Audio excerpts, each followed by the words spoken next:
안녕하세요, 홍성추입니다. 오늘은 우리나라 건설사에 수많은 화제를 불러 모았던 경남기업에 대해 얘기해보고자 합니다. 경남기업은 그 역사만큼이나 대형 이슈를 몰고 왔던 기업입니다. 창업에서부터 2대 주인인 신기수 회장, 3대 주인인 김우중 회장, 4대 주인인 성한종 회장, 5대 주인인 우호연 회장에 이르기까지 질곡과 대형 스캔들로 이어지며 기업 비사의 한 페이지를 장식했습니다. 경남기업은 1951년 8월 정원선 창업주가 대구시 동인동에 경남토건을 세우면서 시작됩니다.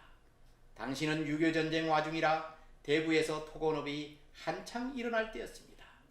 경남이라는 이름이 붙어있어 혹자는 경상남도나 부산과 연관이 있을까 하지만 지명과는 무관한 이름입니다. 전쟁이 끝난 1954년 정원성 창업주는 경남기업 주식회사로 개명해 지금까지 오게 됐습니다. 어쨌든 전쟁 복구 사업으로 경남기업은 날로 성장했습니다. 창업주는 국내 건설에 만족하지 않고 1965년 업계 최초로 건설부로부터 해외 건설 면허를 따내 태국 중앙방송국 타워 신축 공사를 수주하는 등 잘나가는 건설회사로 이름을 날립니다. 베트남에도 진출해 미군으로부터 외과병원을 수주하는 등 해외 건설업에서 진가를 발휘합니다. 1973년엔 건설업 최초로 한국증권거래소에 상장하고 서울 반포동에 그 유명한 경남아파트를 지어 분양했습니다. 경남기업이 사세를 한창 확장할 무렵 제1차 오일 쇼크로 회사 자금 사정에 문제가 생깁니다. 이를 인수한 이가 그 유명한 재미교포 사업가 신기수 씨였습니다. 신기수 씨는 업계 최초로 주택사업지정업체로 등록한 후 1982년 국내 건설업체 최초로 건설 수출액 10억 달러를 기록하며 전세계 108위 건설업체로 등극하는 기염을 토하기도 했습니다.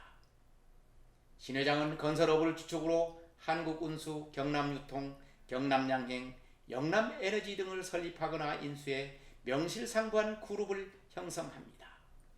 신 회장은 사업을 번창시키면서 여러가지 일들로 세인이 시선을 집중합니다.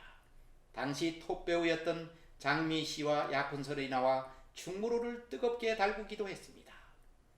잘나가던 경남기업에 문제가 생긴 것은 전두환 신군부가 들어서면서였습니다. 1980년대 초반 오일쇼크 등의 중동건설붐이 꺼지면서 경남기업이 먹구름이 닥친 것입니다. 오비 일합격으로 전두환 정권 초기 일명 지라시의 장모배우와의 스캔들이 퍼져 있었습니다. 결국 1984년 경남기업은 산업합리화 대상 기업으로 지정됐고 모기업인 경남기업 외에 계열사들은 다른 기업에서 인수하거나 합병하며 사라졌습니다. 경남기업은 1987년 대우그룹에서 인수해 건설 명가로서의 명맥은 유지했습니다. 전두환 정부에서 산업합리화 기업에 지정된 것을 놓고 신기수 회장은 2007년 한 월간지와의 인터뷰에서 지금도 그 조치를 이해할 수 없다고 불만을 표시한 적이 있습니다. 건설업계에서 그 정도의 부채는 다 갖고 있는 것이고 계열사들도 재무구조가 든든했었다는 주장입니다. 정치권과 엮인 게 그런 결과를 가져오지 않았나 하는 의문점도 나타냈습니다. 신기수 회장은 한때 박근혜 전 대통령과 사귄다는 소문이 있었습니다. 신 회장이 박근혜 전 대통령이 성북동 자택을 지어준 적이 있기 때문입니다. 박 전 대통령과의 관계는 11.6으로 박 전 대통령이 청와대에서 나온 뒤에도 영남대 이사 등을 지내며 교분을 유지했었다는 것은 기록으로 나옵니다. 그러나 신 회장은 생전 인터뷰에서 박 전 대통령과는 공식적인 만남 외에는 전혀 없었다고 밝힌 적이 있습니다. 집을 지어준 것도 청와대를 나와서 살 집이 필요했고 당시 전두환 신군부에서 지어줬으면 하는 요청이 있었기 때문에 그랬다고 밝힌 적이 있습니다. 이 문제는 박 전 대통령이 대통령에 출마했을 당시 상대당에서 집중적으로 제기한 적이 있습니다.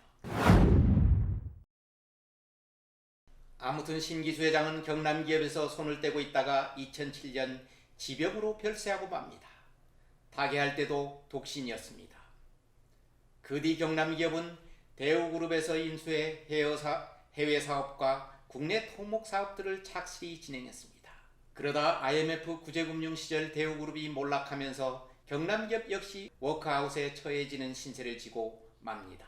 그 후 건설 경기가 살아나면서 2001년 워크아웃에 조기 졸업하는 등 경영이 정상화됩니다. 2003년 충남권에서 이름을 날린 대하건설 성완종 회장이 경남기업을 인수하면서 경남기업의 일대 전기가 마련됩니다. 성완종 회장은 충남권에서 일어난 건설 재벌로 경남기업 같은 지명도 있는 건설회사가 필요했었습니다. 성 회장은 모기업인 대하건설을 역합병해서 경남기업으로 제2창업시대를 열어갔습니다. 아파트 브랜드도 아나스빌로 모두 통일해 경남기업이 정성기를 알립니다. 성 회장은 그야말로 자수성가한 기업인입니다. 그의 자서전 새벽빛을 보면 그의 인생 스토리가 그대로 나와 있습니다. 충남 서산 해미가 고향인 그런 초등학교 때 아버지가 어머니를 내친 뒤 새어머니를 맞으면서 동생들과 내쫓기는 신세가 되었다는 것입니다. 생모를 찾아 무작정 동생들을 데리고 서울로 와서 억척 인생을 시작했습니다. 낮에는 약국 심부름을 하고 밤에는 교회 부설학교에서 공부하며 생계를 이어갔다는 것입니다. 이렇게 악착같이 돈을 벌어 1974년 100만 원을 들고 고향으로 내려와 화물 영업소를 차려 사업을 시작하게 됩니다. 건설업에 뛰어든 것은 1977년 서산토건에 입사하면서였다고 합니다.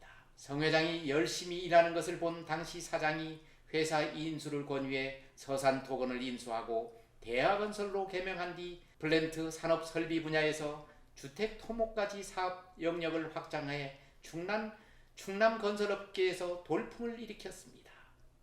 1996년에는 서울로 진출해 농산물 도매법인인 중앙청가와 온양관광호텔을 인수했는가 하면 1993년엔 코스닥 시장에 상장하기도 했습니다. 이렇게 승승장구하던 성완종 회장도 IMF의 돌풍을 피해가진 못했습니다. 1999년 워크아웃 신청을 했다가 3년 만인 2002년 워크아웃을 졸업하고 재기에 성공합니다. 그 이름에 그 유명한 경남기업을 인수하면서 지방의 건설사 대표에서 중앙무대에 드디어 이름을 올리게 된 것입니다. 경남기업 인수를 계기로 계열사 11개를 거느리는 자산 2조 원 규모의 총수가 되었습니다. 기업인으로 성공했지만 성 회장은 이에 만족하지 않았습니다. 정치인이 꿈을 꾸기 시작한 것입니다. 2000년 고향인 서산 태안에서 자민련 공천을 신청했다가 탈락했으나 계속해서 정치를 하려고 했지만 여의치 않았습니다. 그러다 2012년 자유선진당 소속으로 출마해 사수 끝에 금배지를 다는 데 성공했습니다. 그러나 의정활동은 얼마 하지 못했습니다. 재단을 통해 기부활동을 한 것이 공직선거법에 저촉돼 2013년 대법원에서 당선 무효형이 확정됐기 때문입니다. 다시 기업인으로 복귀했지만 이제는 기업이 엉망이 되어 있었습니다. 전반적인 경기 침체와 가중된 적자를 감당하지 못할 정도로 피폐해져 있었습니다. 2007년 베트남 하노이의 최고층인 랜드마크 72 빌딩을 짓고 있었지만 해외 금융 위기로 자금 조달에 어려움을 겪고 있었고 국내 건설 경기 역시 침체인 늪에서 빠져나오지 못하고 있는 실정이었습니다. 박근혜 정부가 들어서자 이명박 정부 시절 펼쳤던 해외 자원 개발 사업에 대한 대대적인 사정 작업이 벌어지기 시작했습니다.